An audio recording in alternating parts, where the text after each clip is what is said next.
Hi, my name is Dr. Darragh McCashin from the School of Psychology here in DCU. Today I'm going to talk to you about ChatGPT and its use in a critical thinking module in our first year group. So what did we do? We had a continuous assessment that looked at students' critical evaluation of an article of their choosing and evidencing the before, during and after process of their critical evaluation of this article.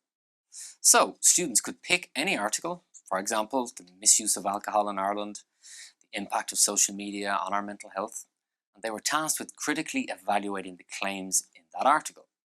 They could use ChatGPT in any which way they chose, but they had to provide a video presentation of the before, the during and the after of this process. So students would give their baseline position, they would show how they used ChatGPT to evaluate the claims, and then they would also bring this all together at the end. So a 5-minute video presentation allowed them to evidence this whole process. So what worked and what didn't work?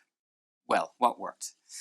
Students naturally saw the offerings of ChatGPT. It could summarize arguments, it could give alternative perspectives, it could prompt them to think of different perspectives they hadn't initially considered.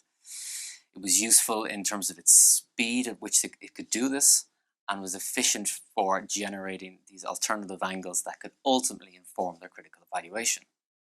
What didn't work, students knew that it was limited in its ML training, so it was trained up until 2021.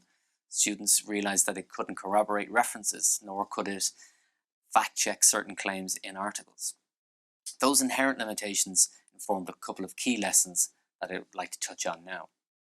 The first key lesson overall is that we should embrace ChatGPT and other Gen AI tools. Why? Because students themselves will be using them, they are excited by the potential offerings of them, and they can indeed assist with the critical thinking and evaluation process. A couple of key pieces of advice to help anyone that would like to embrace ChatGPT in a similar way. The first thing we should think about is how can students most efficiently evidence their use of ChatGPT? By providing a video presentation to, in real time, showcase their use of ChatGPT, we had actionable evidence there to see the context in which students were using ChatGPT. Simply put, we could also use things like supplementary materials where students can upload their chat logs and we can understand how they have been using them in building their own critical thinking. Overall, I think this gives us strong evidence to say that we can continue to embrace these tools so long as we set the parameters and prime students accordingly. Hope you found this helpful, and thank you for listening.